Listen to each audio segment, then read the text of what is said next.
Well, good afternoon, and welcome to another episode of Weekly Spark. As you can see, I'm already set up and turned around and ready to go. You know, it's a casual day at home when I don't even have rings on.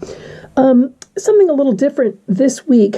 I recently got this Try It box from Faber-Castell, or Faber-Castell. I'm not sure about the pronunciation, but I saw the ad on social media, Facebook to be exact, and with the coupon code, I had to pay $1 for this plus shipping. Shipping turned out to be about $10, but it's like a $40 value. And so it's some new materials that I'm going to get to try. I thought I would open it up and test everything out and show you what's in it, and then maybe do kind of just a sample page. It came just like this, shipped just like this, you know, packing slip on the back. There was probably a piece of paper inside to protect everything. I've since opened it, taken that out. And they tell you that, you know, every box might be a little bit different. I do have friends who got a box with similar ingredients. Pencil sharpener, awesome. Small, lightweight. Eraser, pretty cute.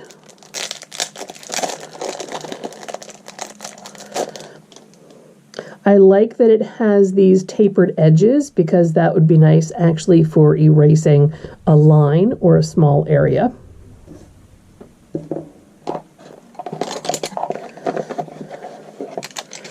This is the good stuff. Well, what we're going to come back to in a minute. It's all good stuff.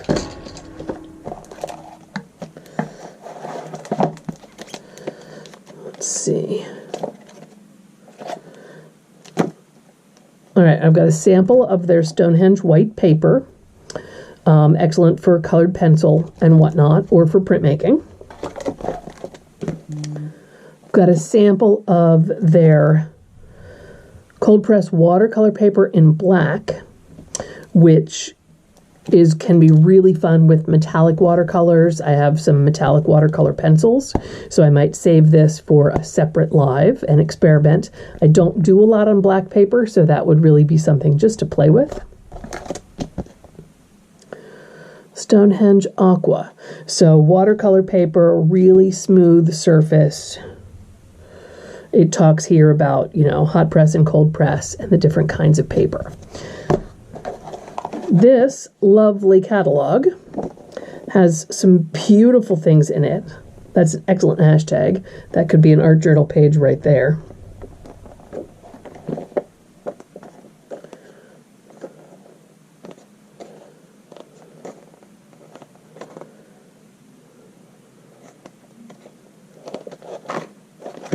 So yeah, we're going to have a lot of information about the materials in the box, but this is kind of just a nice resource. It's printed on really good quality glossy paper.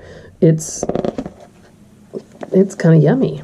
I mean, I don't really get paper catalogs from anybody anymore, so that's a little bit of a treat. For now, I'm just going to set the paper and the catalog aside and recycle my box. Now, the first two, I'm pretty familiar with these Pitt pens because I love them.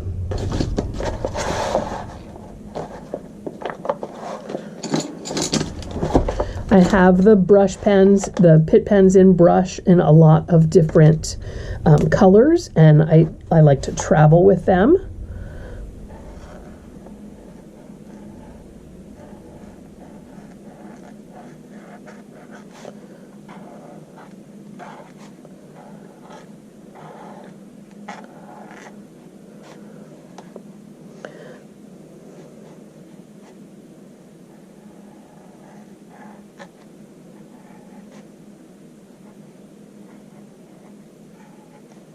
It is nice that you can get such different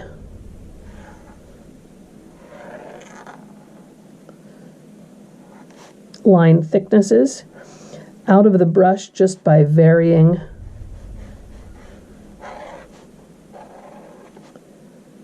the pressure.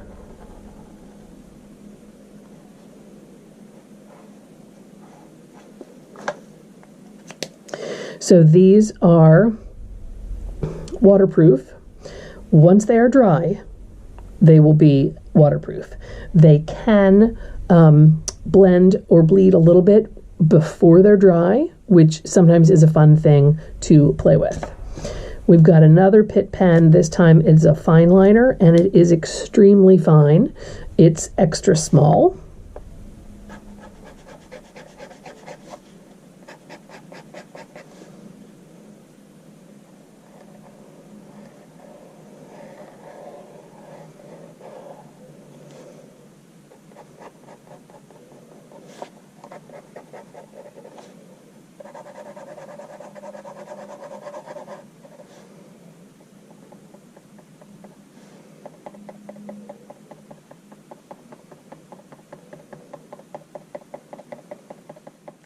And I do love them to give a little, if I'm doing something in watercolor and I want to have my edges just have a little bit of sharpness, I don't want to go with like a darker line or a coloring book line because I want the watercolor to do the work. But if I'm doing a design or something and I really want to have that mindfulness, that kind of slow pace and the joy of working in watercolor, then sometimes this on the edges of the shapes really just sets them off and gives me the definition that I like. All right, graphite matte. It is a 2B, so it's going to be a relatively soft lead. My friend Jennifer Kett taught me all about different softnesses of leads when we were in our very first drawing class together in college. H is for hard and B is for soft, and I like an HB, which is kind of right there in the middle, but so 2B, so pretty soft. Oh, it's kind of buttery.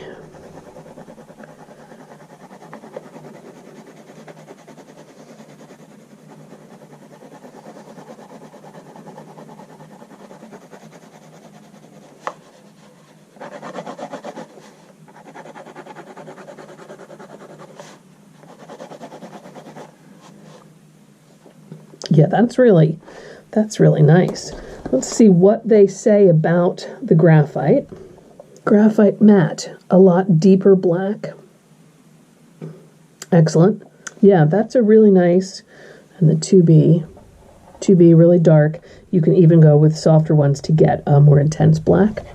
That was a very satisfying matte pencil. Let's try. Yep, it erases cleanly.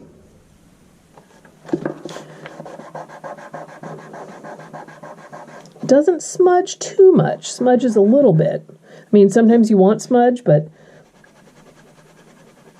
I generally don't want too much smudge.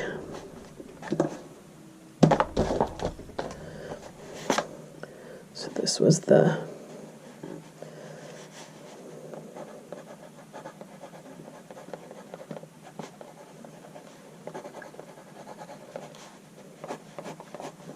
Okay.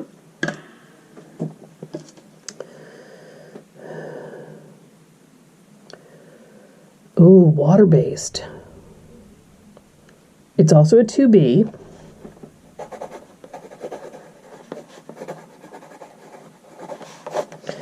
Writes just like a regular old pencil.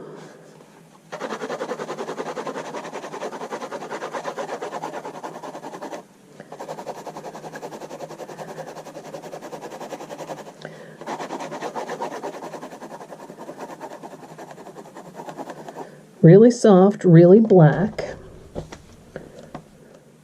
Okay, I misspoke. This is a water-based varnish, so that's more environmentally friendly as you get microparticles when you sharpen the pencil. This is just a straight-up graphite pencil in 2B. So that's an oops. And we just have some graphite. One thing that we can see, which I think you can see the shimmer here on the regular graphite, and this matte graphite is a really intense, just black, black. Awesome. Beautiful pencils to draw with. Let's look at this big guy. Watercolor marker, warm gray. So we have a large tip on this end, small tip on this end.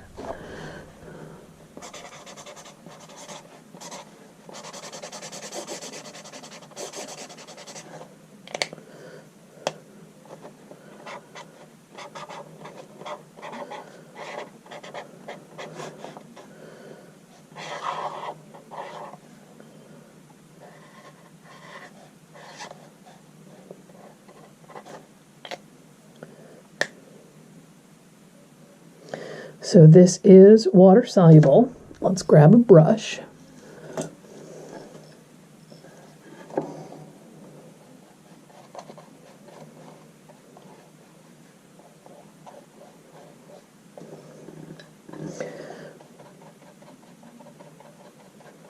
Now, it serves me right for not reading about it and just grabbing a brush, because that didn't seem to do anything. So let's try.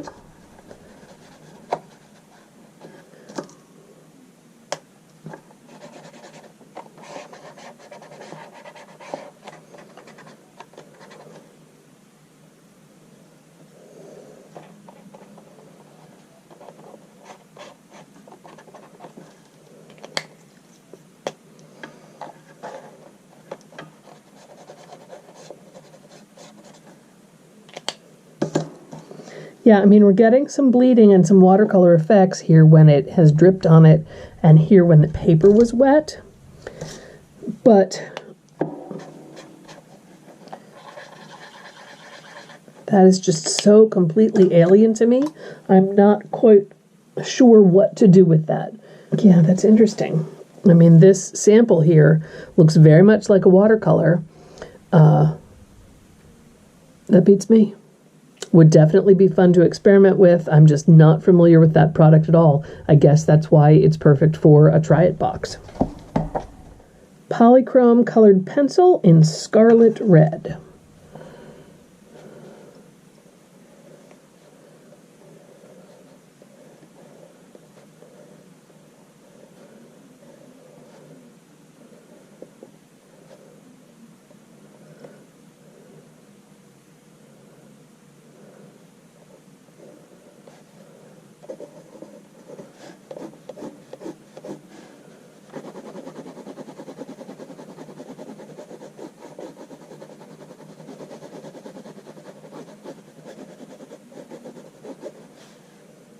They're great.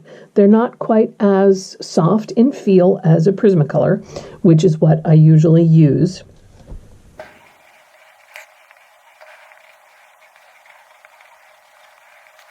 But it has a nice feel to it. It lays down good color. It's nice and soft when you fade it out. It's not too streaky, you know, which would be a harder pencil lead. This Phthalo Blue is an Albrecht Dürer pencil. So the Scarlet is from their Polychrome colored pencil line, and the Albrecht Dürer line is a watercolor pencil.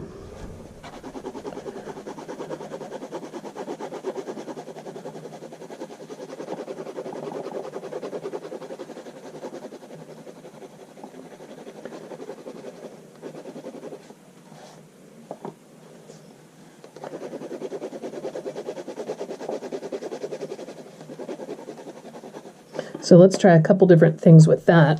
Let's try just a brush. Oh yeah.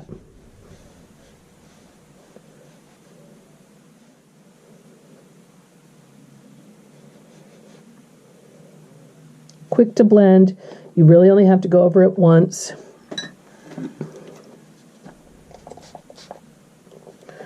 Spritz works well. We can keep a little bit of the texture, but still get the blending.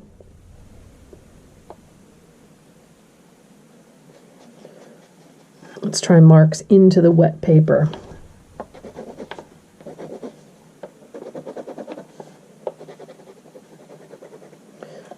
Definitely a little harder on the lead, but nice and intense.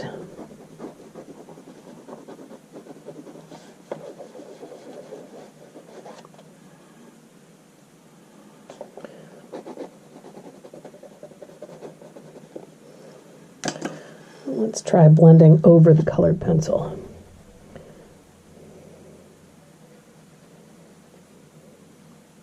That's kind of a nice effect.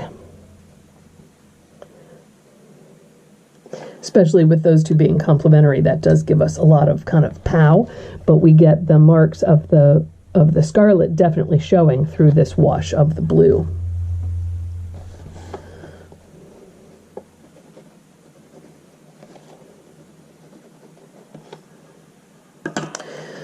The last piece is a gelato, which I'm a little bit more familiar with because I do have a set of these, and these are water-soluble crayons. They're very soft, very highly pigmented.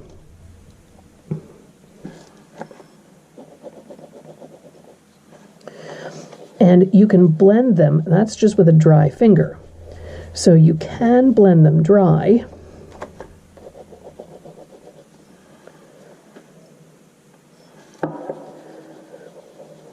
Or wet. This one's mango. It's pretty intense. You get a little more vibrancy from the wet.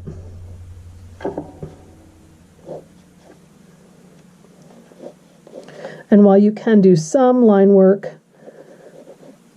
I like them for kind of larger areas.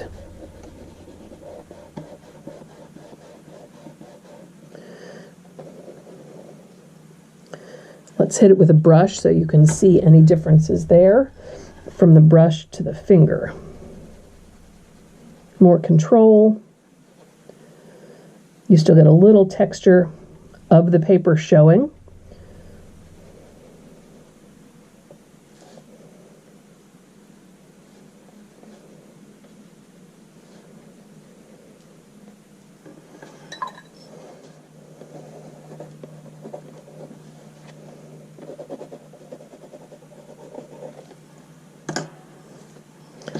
All right, so that actually took up the whole spread, and I was going to just do one side. I think it might be fun to try and do a page with just those materials. Maybe with some scraps of paper, maybe with a stencil, but that is a random color palette with the black and the gray, and then this kind of complementary action. So let me call this for today. Finish my cup of coffee, ponder this process. Really do enjoy sampling new things. I like the gelatos. They are a bit, they're not cheap. I've tried water-soluble crayons from different brands, King Art being the more inexpensive brand. And distress crayons from Tim Holtz being also on the expensive end, like the gelatos. But I like them. They're a lot more color intensive than the Neocolor Caran d'Ache, which have always been a favorite of mine. I just really like a water-soluble crayon for large areas, for filling things in sometimes. And they travel really well. So I'm going to pause this one here, and let's come back next week and see if I can pull together a page with just these rather interesting palette, but these new materials. All right. So for now, go enjoy a cup of coffee or a cup of tea on this fine autumn day, and I will see you next week. As always, please like, subscribe, do all the YouTube things, and don't miss out on next week's Weekly Spark.